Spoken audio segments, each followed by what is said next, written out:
Gentlemen, welcome back to the homestead.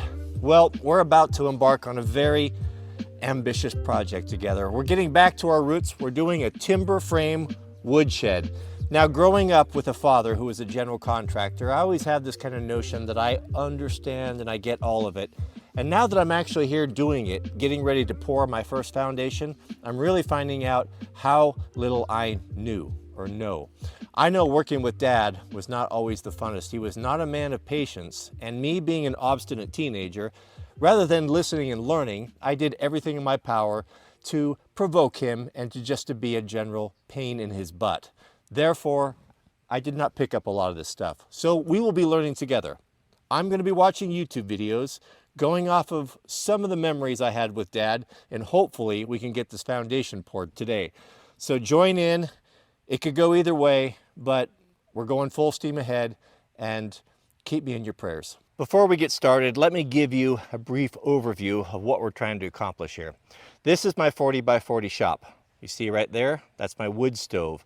I am keeping 5 to 6 cords of wood inside, which I don't want to do anymore. So I want to build a timber framed woodshed right here that will hold 5 1/2 cords. Now, that's going to sit roughly right here. So we need to put in a foundation. I'll put a picture up here. This is the plan that I'll be following. This was actually designed by my fellow YouTuber. I've never met, but I came across him on YouTube, Man About Tools. And I went on his website and I bought the plan, which I'm going to use loosely. Now I'm going to modify it a little bit because I want it to be a bit bigger. His plan holds about just over 4 cords. I want to hold 5 1/2. And so to do that, I'm going to add 2 feet onto the back of it. Let's just get started and I'll bring you along and we'll learn here together. So I decided to put it right off the corner of my main studio here, 16 feet. Now 16 feet leaves a nice wide driveway, enough where 2 cars can get by. I can plow this out, or I can bring trailers or trucks in here, load and unload, and not feel cramped. So that's kind of where we're starting from.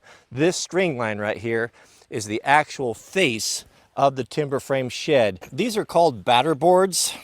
I don't know that I understand enough about it to actually teach you. I think when I get it all laid out, it'll make more sense. But essentially what it is it gives you, these are 2 feet outside the building, these boards. It gives you the ability to do a string line that is, that you can take apart and do the excavating. I want the woodshed to be exactly parallel with the shop. So I pulled 16 feet off of here, and I'm going to use a plumb bob. And the string that we did the same thing on the other side. All I did is I brought it across here, and I pulled it tight, and I hung this plumb bob until we hit the 16-foot mark. It's so crazy to be using tools that date back to what? Father Abraham? I mean, how long have carpenters and masons been using this tool right here? This one's very old, German-made solid brass. A plumb bob has a cap that screws, you unscrew, so that you can thread a string line through it. You tie a knot because it has to hang directly from the center. So you can't like tie something around it. It has to be true. So once that's on here, we can use this. We'll pull this string here, and we just need this string to be at 16 feet. So wherever this intersects down here at the 16-foot mark, we hold that there, and then we move our string until it touches. And that is perfect right there. I've got a line on here, but here's kind of a pro tip. Once you get it, you can take your hammer and just give it a little whack. That'll give a little indentation there, and we can drive our duplex nail in. The carpenter never cuts a string line. You always keep it one piece. And how this is typically done is you'll take this and you'll put anywhere between 5 to 7 turns in it. Loop it over. You want it to pull tight, and then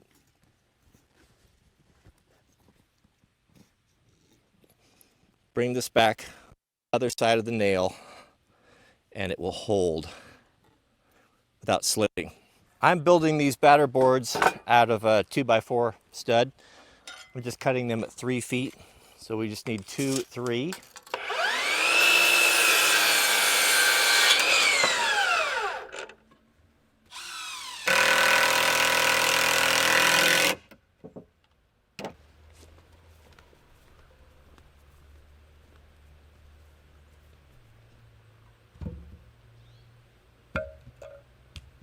Our building is about 118 inches in depth, so I just mark that here.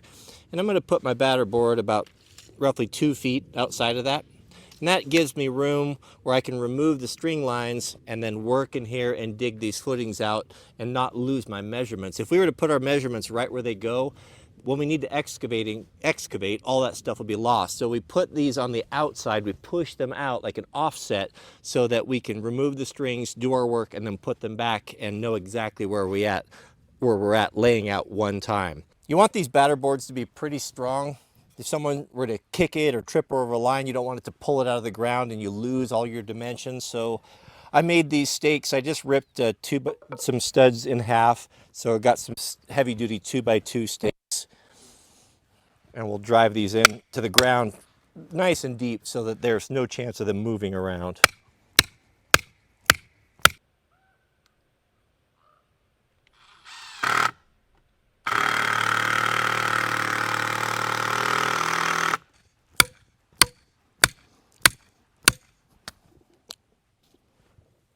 Oh, you know, you buy Snap-on because it's the best. Here you go, Snap-on. Here's some red meat for the Harbor Freight fanboys. There, take that, put it on the forums, go to town. Guess I'll go get my sledgehammer.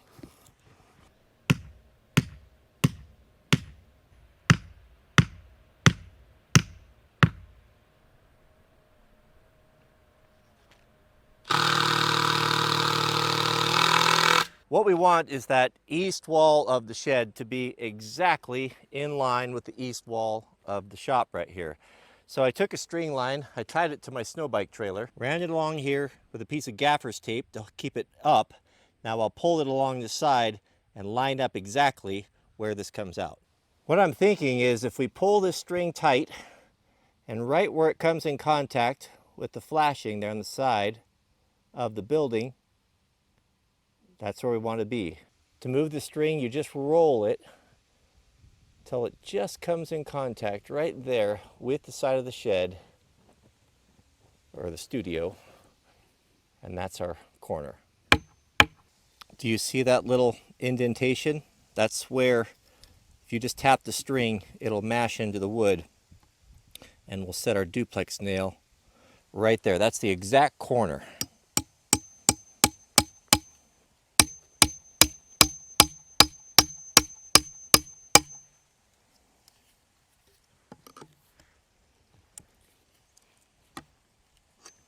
Doing these layouts by yourself is kind of tricky. It's a lot easier with 2 people where you can have someone hold it. You will typically, to get real precise, you will burn a foot, meaning you will have them hold that right on that 1 foot mark and you'll just subtract, right? But I have to do it by myself. So one trick you can do, and the reason why I'm using duplex nails, is the end of a professional tape will have a groove in it.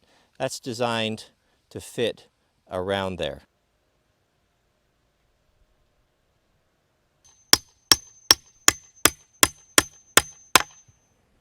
This is probably the most critical point. We've got to square this line with our control. Now to do that, we're going to pull a triangle. It's hard to do it by yourself, so I'm going to have Mrs. W hold it for me. Right on the 12, we'll burn a foot. So we're going to measure out 3 feet, 4 feet, and then wherever they intersect at 5 feet, that's a perfect triangle. That will show us our square. When you mark your string line, make sure you use a very fine marker. A Sharpie can almost be too coarse. You'll want the finer the marker, the closer your square will be. We know this is our control line. This is exactly where we want. We don't want to move this one. We want to move that one to square it to this. So I'll have Mrs. W hold this right here on 6, and at 1 foot over there, where they come together, will be my square.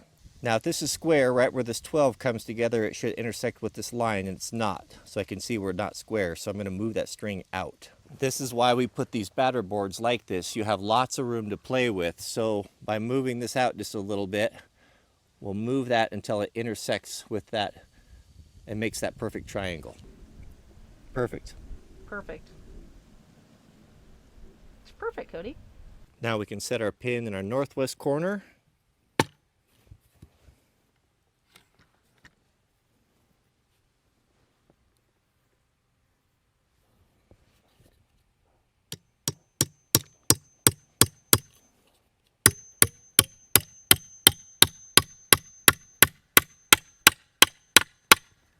What's that? You're so cute. I'm a working man, baby. I'm not cute. Now we'll determine our back wall, our north wall, which will be 118 1/8.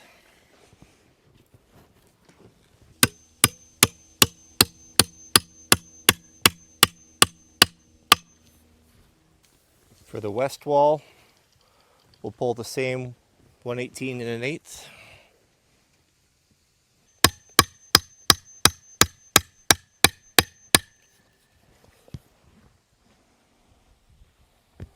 We should be able to pull off of this one here for our back. What's our back measurement there on that yellow pad?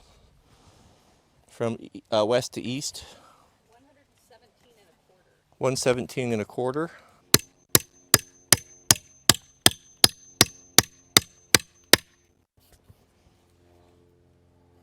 Used to have my nail belt on. Do we do it? You just hold your square up and see.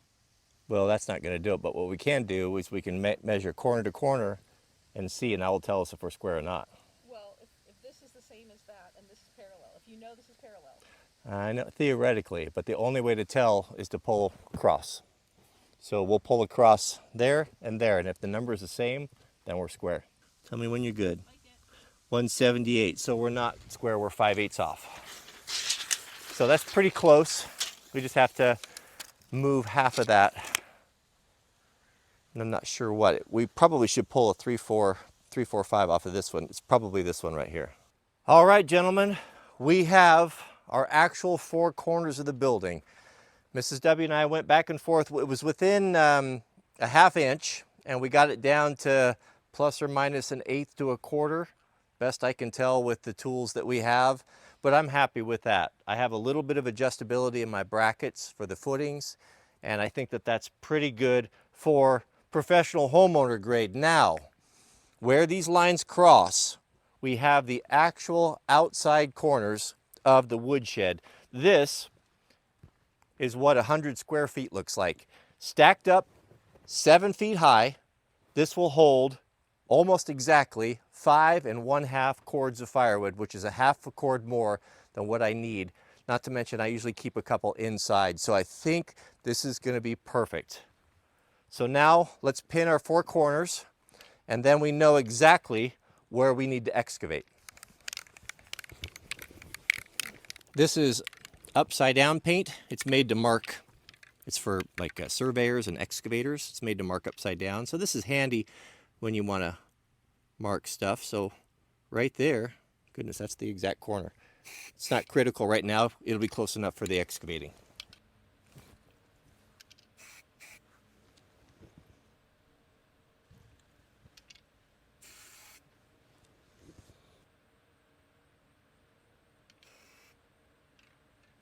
I'll put 4 pins in the actual corners, and I'll paint this out so you can see the foot, not only you, but I can see it when I strip all the sod and get ready for the foundation.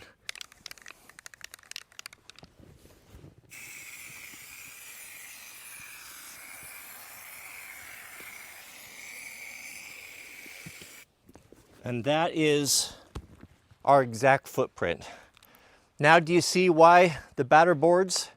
The batter boards are there so that we can take those strings off and then do all the work we want to without having to step over them and them be in the way or losing our reference points, because once you start excavating, these lines all go away.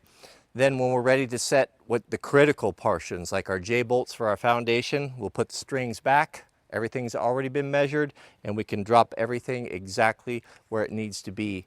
That's why you use these batter boards. That's about it for today. If you enjoyed this video, hit the thumbs up. I really appreciate it. If you'd like to follow along this series step by step, you can become a subscriber. If you want to join the War Band and have access instantly to our daily live streams every morning at 9:30 West Coast, we invite you to do that. We got good guys over there and lives are being changed. May God bless you and your families. Please keep us in your prayers, and we'll see you all on the next video.